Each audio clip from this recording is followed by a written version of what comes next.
আমরা সবাই আমাদের জানা আছে কি বিষয়ে আমরা সবাই বসে আমরা সকল সংসদ সদস্যদেরকে নিয়ে আমরা বসে আমরা একটা প্ল্যানিং আপনারা একটা কাজের মধ্যে দেখতে পাবেন। দুজনের কাছে একই প্রশ্ন, অনুভূতি অনুভূতি এবং দীর্ঘ 17 বছর অনুভূতি বিশেষ কিছু না, এইটুকুই আল্লাহ রাব্বুল আলামিনের কাছে শুকরিয়ার কোনো শেষ নাই। আল্লাহ একটা গণতান্ত্রিক উত্তরণের পথে নিয়ে এসেছেন আমাদের, মানুষ তার পছন্দের নেতৃত্ব নির্বাচিত করতে পেরেছে।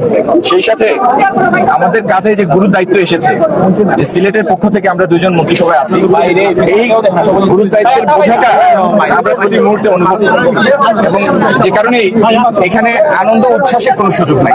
আমাদের সামনে অনেকগুলি কঠিন চ্যালেঞ্জ, একটি হচ্ছে রাষ্ট্রীয় পর্যায়ে, জাতীয় পর্যায়ে আমাদের প্রমাণ অনেকগুলি চ্যালেঞ্জ আছে এবং সেগুলির সাথে আমরা যে মন্ত্রণালয়গুলির দায়িত্ব পেয়েছি সেগুলির সাথেও সরাসরি সম্পর্কিত অনেক বড় বড় চ্যালেঞ্জ আছে।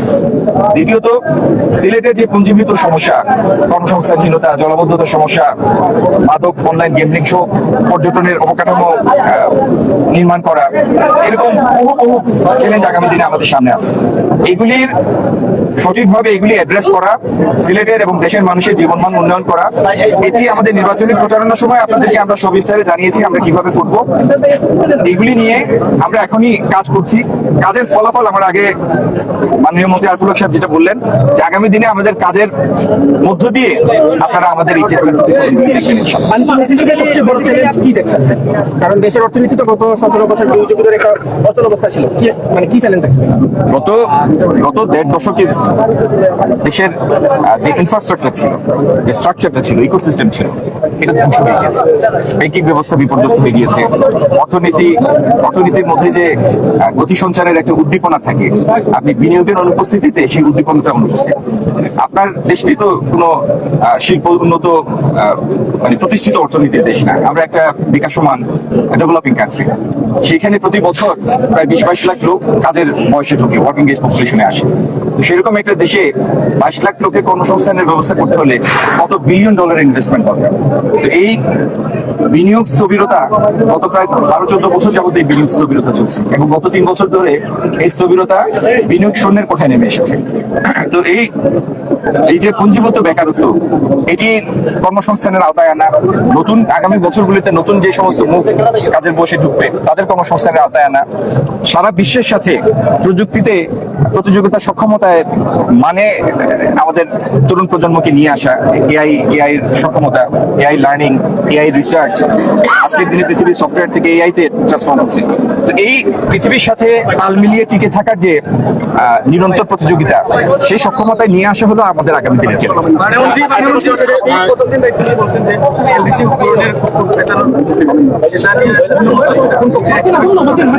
শুরু করার তো কিছু নাই, আমরা তো শুরু করেছি। আমরা ইতিমধ্যে এলসি ডেফার করার জন্য, এলসি গ্রাজুয়েশন ডেফারের জন্য ইতিমধ্যে আমরা চিঠি দিয়েছি। আমরা দেখেছি গত 1.5 বছর প্রায় 1.5 শতাধিক গার্মেন্টস বন্ধ আছে, এরকম অনেক শিল্প কারখানায় বন্ধ আছে। চা বাগানে ন্যূনতম মজুরি বেতন ভাতা দিতে পারছে না।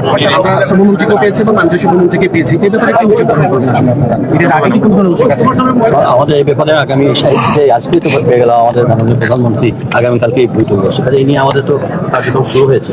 দেখা যায় আমরা এই বিষয়ে বন্ধ কারখানাগুলো চালু হওয়া সবকিছুই আমরা মানে উভয় মন্ত্রীর কাছে আমাদের একটা প্রশ্ন, সেটা হচ্ছে আমরা এটা দিয়েছি এবং আমরা জানতে চাবো কেন বন্ধ হলো, তার রুট কি, বিষয়টা নিয়ে আমরা আলোচনা করি। 180 দিনের একটা টার্গেট প্ল্যান দেওয়া হয়েছে প্রত্যেক এলাকার জন্য। আমাদের সিলেটের জন্য উভয় মন্ত্রীর 180 দিনের টার্গেট প্ল্যানটা কি, বা 180 দিনের মধ্যে আপনারা কি ধরনের পদক্ষেপ নেবেন? আচ্ছা, আপনার আগের প্রশ্নের সাথে আমি একটু যোগ করি। সেটা হলো, এমনিতে তো একটা বিনিয়োগ স্থবিরতা আছে, তারপরে সাম্প্রতিককালে টেরিফ স্ট্রাকচারের মানে আকস্মিক পরিবর্তনের কারণে আমেরিকা কর্তৃক সারা বিশ্বে একটা অর্থনৈতিক একটা স্থবিরতা চলছে। সেই সময়ে আমাদের অনেকগুলি প্রতিষ্ঠান চাপের মধ্যে আছে। তারপরে বিগত অনেকগুলি বছর যাবত এই সমস্ত শিল্প প্রতিষ্ঠান ঠিকমতো জ্বালানির অভাবে পরিচালনা করতে পারেনি।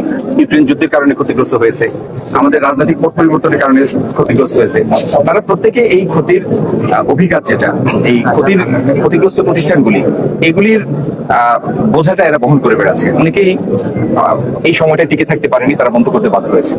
তো আগামী দিনে আমরা কিভাবে বিনিয়োগ সহায়ক পরিবেশ এবং আমাদের ইতিমধ্যে স্থাপিত কলকারখানাগুলি আমরা চালু রাখবো, কর্মসংস্থান যেটি ইতিমধ্যে সৃষ্টি হয়েছে, তৈরি হয়েছে, সেটিকে ধরে রাখবো, সেটি নিয়ে আমরা দুইজন এবং আমাদের মন্ত্রিসভা কাজ করবে, সরকার কাজ করবে আগামী দিনে। আর 180 দিনের ব্যাপারটি কয়েকদিনের মধ্যে আপনারা জানতে পারবেন।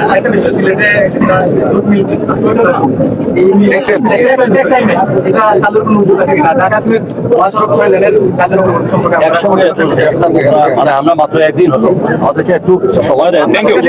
তারপরে আমরা এগুলি নিয়ে সংশ্লিষ্ট মন্ত্রণালয়ের সাথে কাজ করব এবং দ্রুত যেন এটা সম্পূর্ণ হয়, যত দ্রুত সম্ভব সেটার ব্যবস্থা নিতে হবে এবং দুজনে একত্রে মিলেই করব। ধন্যবাদ আল্লাহ রাব্বুল আলামিনের কাছে শুকরিয়া আদায় করছি যে আল্লাহ মানুষকে দিয়েছেন এবং মানুষের সাথে কাজ করার সুযোগ করে দিয়েছেন। এর জন্য আমি মহান রবের কাছে শুকরিয়া আদায় করছি। আমি এলাকার মানুষের কাছে কৃতজ্ঞতা প্রকাশ করছি, তারা অত্যন্ত বিপুল ভোটে আমাকে জয়লাভ করেছে। এটা অনেক বড় জিনিস। প্রায় 46 বছর, মধ্যখানে 3 মাস বাদ দিলে প্রায় 46 বছর পরে এই আসনটি আমাদের হাতে এসেছে বিএনপির হাতে। তো এটা অনেক বড় একটা পাওয়া। আমি মনে করি যে এই এলাকার জনগণ সঠিকভাবে রায় দিয়েছে। আমি ইতিমধ্যে কাজ শুরু করে দিয়েছি। আপনারা দেখেছেন কালকে একটা রাস্তা, আমরা একটা দেওয়ানের পুল, এটা নিয়ে অনেক দিন ধরে, দীর্ঘ কয়েক বছর যাবত মানুষ দিয়েছিল। এটা মোটামুটি একটা সমাধান হয়েছে। রাস্তাটা এক্সপান্ড করে একটা কালভার্টের ব্যবস্থা আমরা করে দিয়েছি। না, দেওয়ানের পুল থাকবে। দেওয়ানের পুলটাকে আমরা সংস্কার করবো, বাট ভারী যানবাহনের জন্য না, এটা হালকা যানের জন্য। পাশে দিয়ে একটা বক্স কালভার্ট আমরা নির্মাণ করে দেবো, যেখানে ভারী যানবাহন চলাচল করতে পারবে। কারণ পুলটা আমাদের হেরিটেজ, আমাদের ঐতিহ্য, সেটাকে আমরা রাখবো। আর স্বাস্থ্য ব্যবস্থা, আমরা ইতিমধ্যেই উপজেলা স্বাস্থ্য অফিসারদের নিয়ে আমি বসে ডাক্তারদের শর্টেজ, আপনার নার্সদের শর্টেজ, এগুলো আমরা কথা বলেছি। ইমিডিয়েটলি সিভিল সার্জনের সাথে কথা বলবো। আমার দৃঢ় বিশ্বাস স্বাস্থ্য ব্যবস্থাটা নিয়ে ইমিডিয়েটলি আমরা একটা কাজে পৌঁছতে পারবো, যাতে অন্তত প্রাথমিক অবস্থায়, বিশেষ করে আমাদের কৃষিরা তীরবর্তী অঞ্চল, যেখানে বিপ্রায় অঞ্চল, এলাকাগুলোর মানুষের স্বাস্থ্য সেবাটা নিশ্চিত করে দেয়। এটা আমাদের প্রায়োরিটি বেসিস আমরা করতে চাই ইনশাআল্লাহ। শিমুল, তোমার কি প্রশ্ন আছে? আমরা দেখেছি দখল হতে এবং দেখেছি আমরা লিজের নামে এখানে লুটপাট এগুলো আগামীতে হবে কিনা? না, এটা আর হওয়ার সম্ভাবনা নেই। আইনের মধ্যেই চলবে। যেভাবে আইন আছে সেই আইনের মধ্যে থেকেই যারা পাবে তারাই পাবে। এখানে লুটপাট হওয়ার আর কোনো সুযোগ আমি থাকতে অন্তত সেটা হবে না ইনশাআল্লাহ।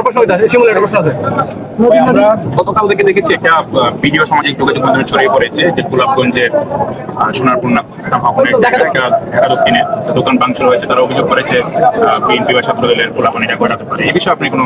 না, ধন্যবাদ। এটা আমি দেখেছি ফটোর পাশাপাশি যে লোকটা লাইভ করেছেন, ওনার দোকান দেখিয়েছেন, যদি এটা ঘটে থাকে এটা অবশ্যই নিন্দনীয়। পাশাপাশি আমি আরেকটা সংবাদ সম্মেলনও দেখেছি, লোকাল নেতৃবৃন্দ তারা সেটা তারা করে নাই এবং সেটা সাজানোভাবে করা হয়েছে। এবং এখন আমরা অলরেডি প্রশাসন তার সঠিকভাবে চলুক। যে দোষী যদি কেউ হয়ে থাকে অবশ্যই তাদের শাস্তি পাতে হবে। আমরা এইগুলো কোনো জিরো টলারেন্স। আমার আলাদা